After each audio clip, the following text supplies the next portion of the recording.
A pauta agora é sustentabilidade. O advogado e especialista em meio ambiente, Alex Carneiro, comenta sobre as ações que preservam os recursos naturais e também trazem desenvolvimento econômico. Veja.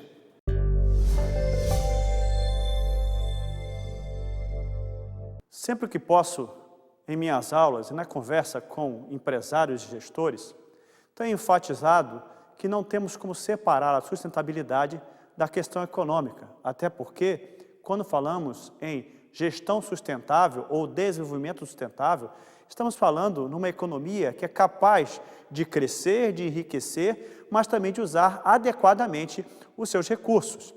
Toda ação humana gera impacto, quer seja no nosso dia a dia, nas atividades comuns, quer seja numa atividade empresarial. A questão é que esses impactos podem ser impactos que degradam ou impactos que preservam. A grande questão é essa, acharmos caminhos no nosso dia a dia e também na área empresarial, os alunos e gestores devem estar capacitados a assessorar os empresários para que possamos buscar pequenas ações, mas que tragam resultados efetivos. Processos produtivos que tenham o mínimo de resíduo, aproveitamento de água, muitas vezes da chuva, do próprio ar-condicionado das empresas ou do arrefecimento usado na produção, são bons resultados para isso. Atitudes de economia no uso da luz e de outras energias, a mudança no uso do deslocamento, tudo isso podem ser efeitos que as empresas, a sociedade, os seus gestores podem se juntar para produzir uma gestão sustentável.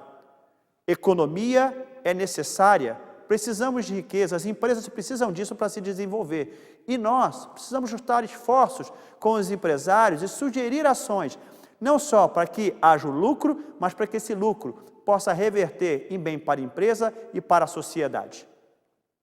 Multa para quem estaciona em vaga de pessoas com deficiência física fica mais cara. Se o motorista não tem respeito e cidadania, vai ter que repensar essa atitude para não pesar no bolso e também resultar em pontos na CNH. A reportagem é de Paulo César de Oliveira. Encontrar uma vaga para estacionar no centro em horário comercial é quase impossível, principalmente para Alexandre, que tem deficiência física.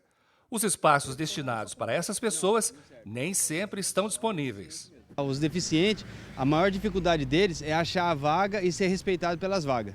Porque muita gente para na vaga e fala, é só um minutinho, é só um instante. Neste estacionamento dessa agência bancária, a vaga está livre, mas a moto que não deveria estar aqui dificulta Alexandre sair do carro. Aqui é um local que sempre você encontra dificuldade. É banco e supermercado. Essa aí é a maior dificuldade de qualquer PCD na vida. Normalmente, quando você vem aqui, tem carro estacionado? Tem, hoje tem, mas hoje não tem carro, mas tem a moto. 20 minutos depois, o dono da moto aparece. Você não sabia que aqui não poderia parar? Não, aqui é um lugar que eu imaginei que próprio para motos, né? Agora não vai parar mais. Se não é possível, não vamos parar mais. A partir de agora, a multa vai ser mais pesada para quem não respeitar as vagas reservadas para pessoas com deficiência. Uma nova medida altera o Código de Trânsito Brasileiro. Antes, a prática desse tipo de infração era considerada leve. Agora passa a ser grave. O valor da multa subiu de R$ 53,20 para R$ 127,69. Os pontos na carteira de habilitação do motorista infrator passam de 3 para 5.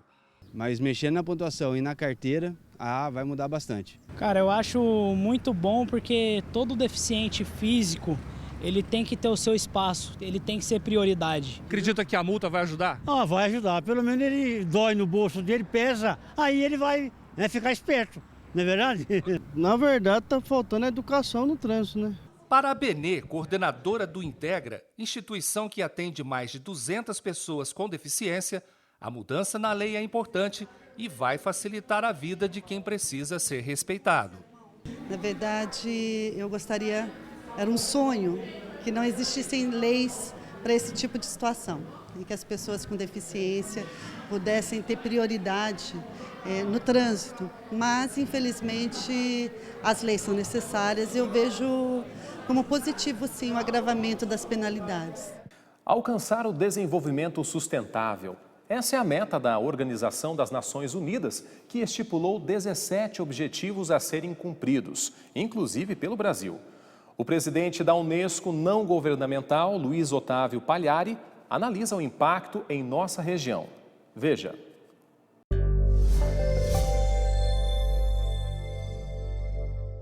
E para início de conversa com o Dr. Luiz Otávio Pagliari, eu já pergunto, Dr. Luiz, quantos são e quais são os principais objetivos para a sustentabilidade?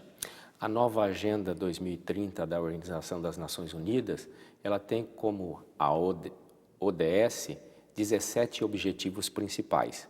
E dentre esses objetivos principais, eles são divididos em 3 dimensões mais importantes, sendo ela a econômica, a social e a ambiental. E para nós resumirmos essa agenda mais extensa, né, de 17 objetivos, nós podemos resumir através dos 5 P's mais importantes. E quais são?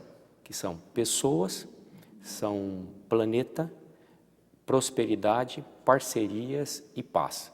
Nesses 5 P's estão resumidos praticamente toda a agenda. Quando falamos de pessoas, falamos relacionado a diminuir as desigualdades entre as pessoas, as suas inclusões no meio social e melhorar a sua qualidade de vida. Quando nós falamos em parcerias, nós estamos falando a união entre países e entre instituições, trabalhando para um desenvolvimento e crescimento sustentável. Quando falamos em prosperidade, nós pensamos num desenvolvimento e crescimento sustentável através da preservação do meio ambiente. Quando nós falamos de planeta, são todas as medidas e ações que nós podemos fazer para preservar o nosso planeta para as gerações futuras. E quando nós falamos de paz, nós unimos ali a questão de justiça e de igualdade social, trazendo para um mundo melhor e um mundo de paz. É global e sistêmico. Agora, por que as metas definidas em 2001 são tão difíceis para serem cumpridas? Olha, nós lamentamos, mas a falta de empenho da maioria dos países que assumiram o compromisso, a primeira agenda foi assumida por 191 países, dentre eles o Brasil, e essa segunda agenda, 193 países. Mas eles não tiveram os compromissos, as ações que deveriam ter sido feitas para alcançarem os objetivos. Então nós lamentamos e os países não alcançaram, por isso esses 8 objetivos eles estão dentro, eles contribuem como uma continuidade da agenda atual de 2030 com os 17 objetivos. Houve um aumento na participação aí dos países, né? 193.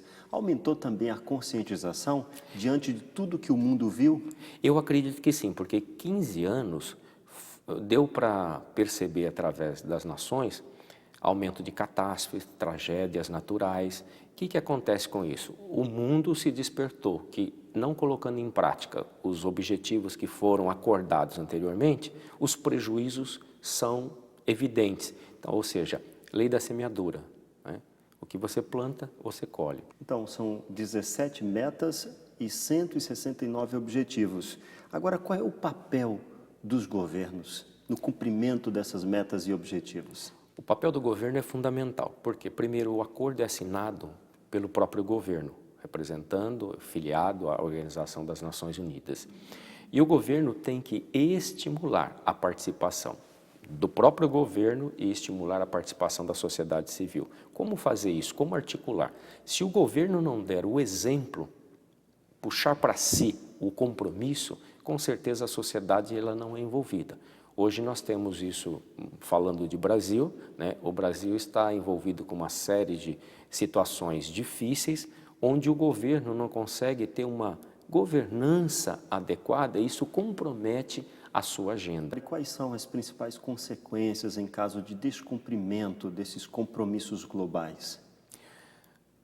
Por exemplo, crise social, no caso de não cumprimento da erradicação da pobreza e da fome. Nós temos crise social quando a educação não é atendida, a educação para todos os níveis, principalmente de crianças e adolescentes. E nós temos uma crise social quando o desenvolvimento e crescimento sustentável não é implantado de uma forma efetiva no país. E como consequência ainda, a violência, a ausência de paz e a ausência de justiça. Agora, o impacto do cumprimento dessa agenda aqui em nossa região? Seria uma transformação muito grande. Nós temos uma região privilegiada, onde nós temos recursos naturais nítidos, visíveis a todo momento. Abrimos as janelas das nossas casas e nós estamos diante de montanhas, nós estamos diante de rios e nós temos todo esse arsenal, porém, anexado a isso, nós temos uma tecnologia fantástica na nossa região. E se as instituições públicas e privadas resolvessem assumir um compromisso regional e uma assinatura dessa agenda dos objetivos do desenvolvimento sustentável e colocássemos em prática, com certeza a nossa região seria modelo não só para o Brasil, mas para o mundo. Nós vamos continuar ainda com esse assunto, falando sobre sustentabilidade, com o Dr. Luiz Otávio Pagliari. Ele é presidente, é o diretor-geral da FUNVIC, a Faculdade de Pindamonhangaba, e é também presidente da Unesco não governamental aqui no Brasil. Dr. Pagliari, muito obrigado por sua contribuição neste bloco. Voltamos daqui a pouco. Obrigado. E depois do intervalo, você vai ver. Especialistas alertam sobre ficar viciado em redes sociais. É rápido, voltamos já.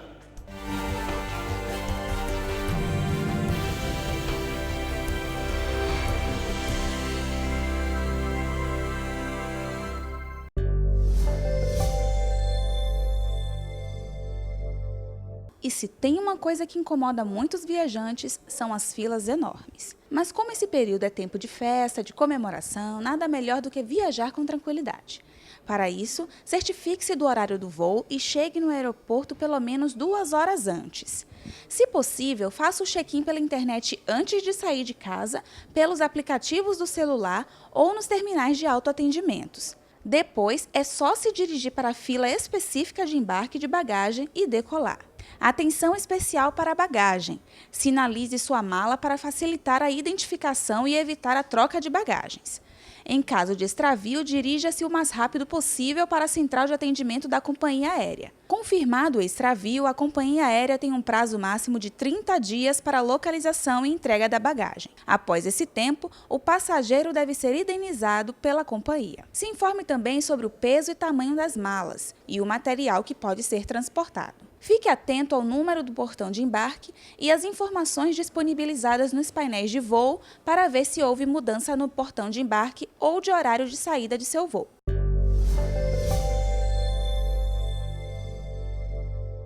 O repórtersetorial.com é o seu novo acesso.